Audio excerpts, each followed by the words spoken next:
On July 10, 2026, in front of cadets, military leadership, and her own parents, Leonor de Bourbon knelt, or stood, depending on the exact protocol of the moment, while King Felipe VI pinned onto her uniform one of the Spanish Armed Forces' highest honors, the Grand Cross of Aeronautical Merit with White Distinction.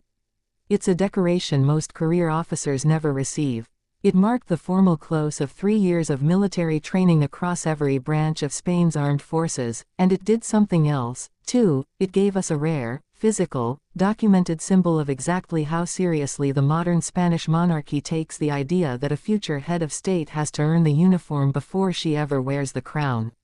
Today we're going deep on that medal, what it actually is, why it was awarded, and the 3-year path that led a teenage girl from a Madrid classroom to a runway in Murcia, decorated by her own father, in front of the entire country. Let's start with what the Grand Cross of Aeronautical Merit actually is, because this isn't a ceremonial trinket invented for a nice photograph. The Order of Aeronautical Merit is one of Spain's formal military honors, administered by the Ministry of Defense and awarded for distinguished service, exceptional conduct, or outstanding achievement connected to the Air and Space Force.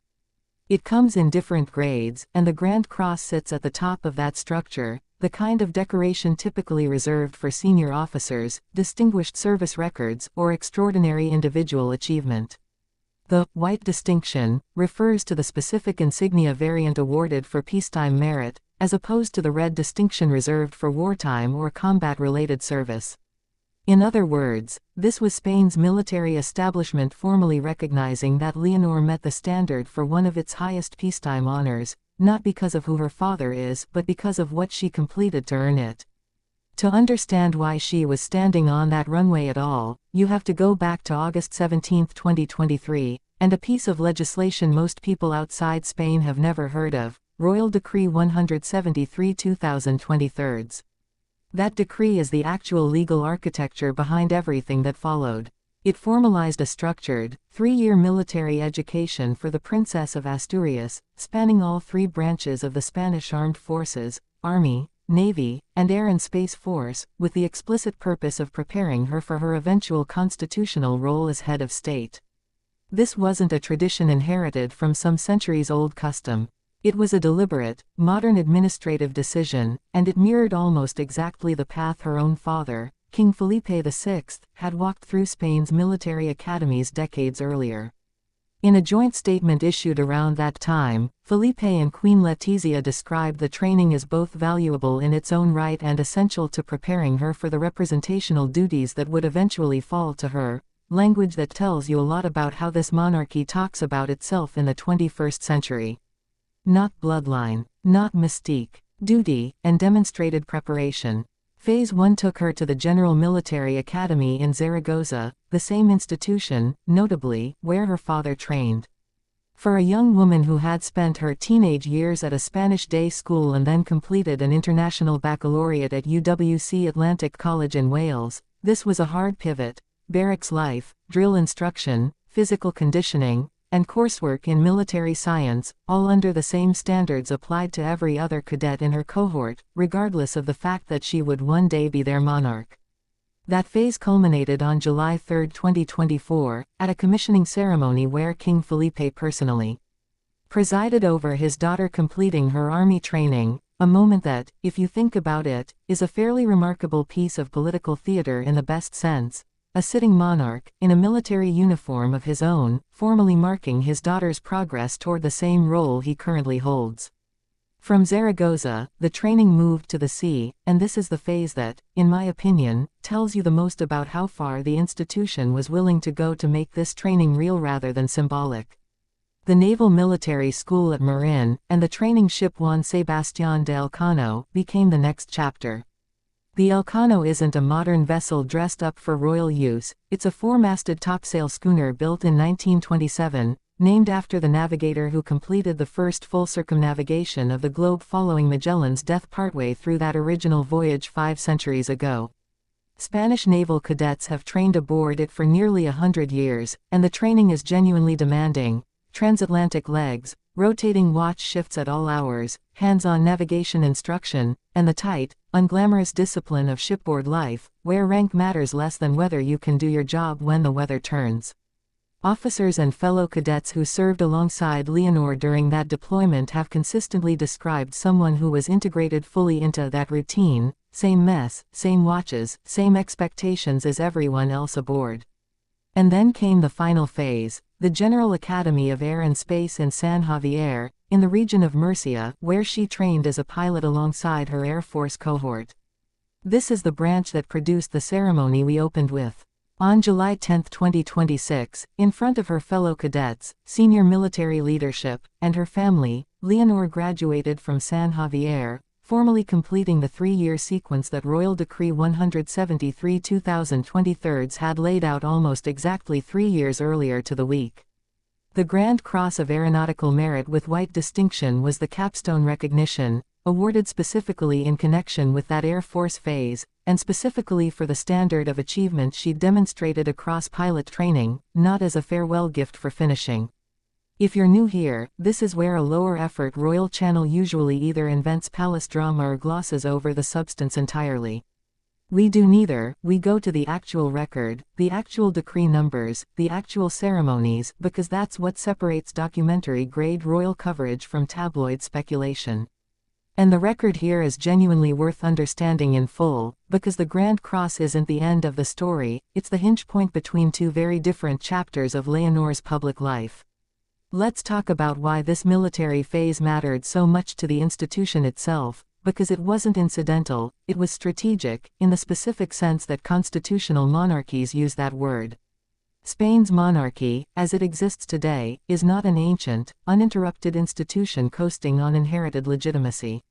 It was restored in 1975 after nearly 4 decades of the Franco dictatorship, formalized under the 1978 Constitution, and it operates under Article 56 of that Constitution as a strictly nonpartisan, symbolic head of state, reigning, in the classic formulation, but not ruling.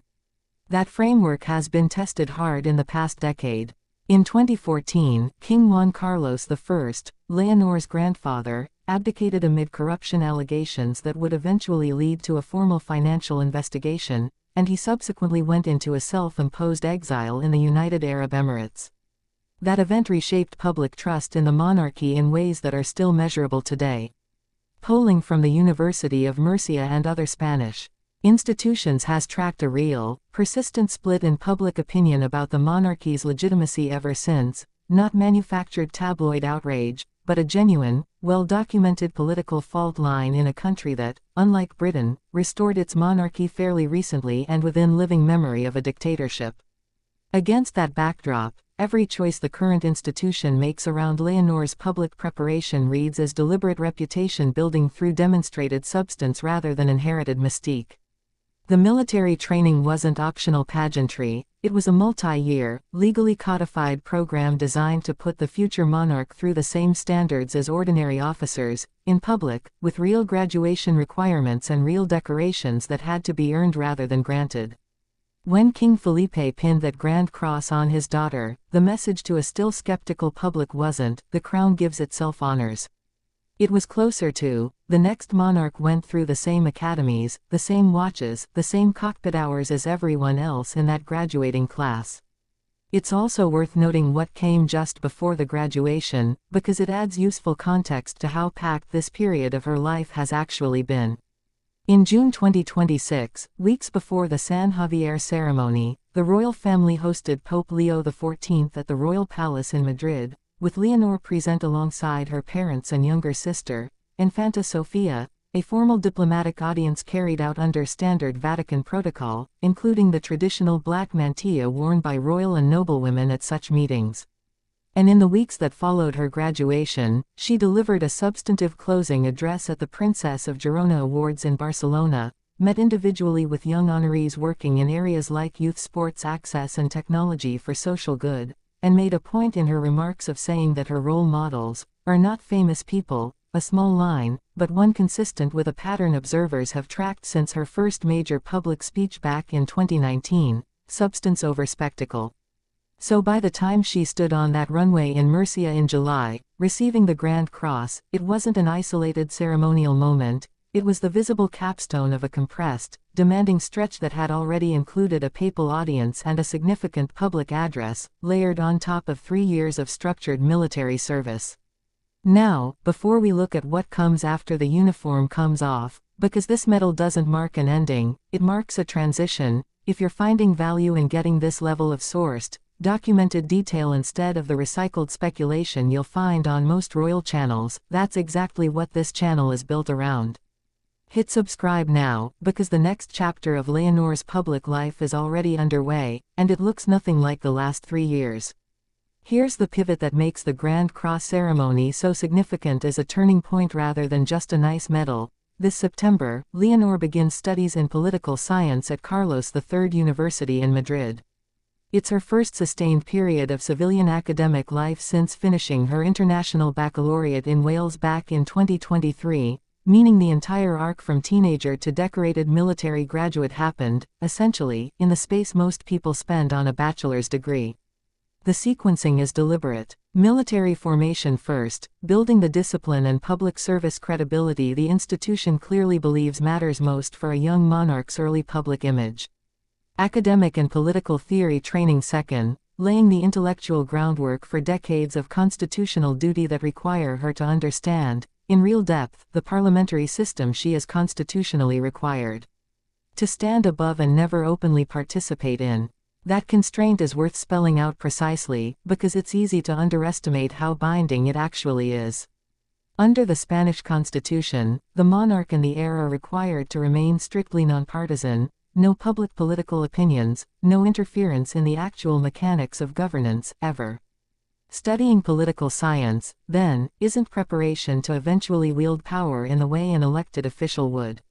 It's preparation to understand power well enough to remain permanently above it, a strange and specific discipline that very few other 20-year-olds are ever asked to master.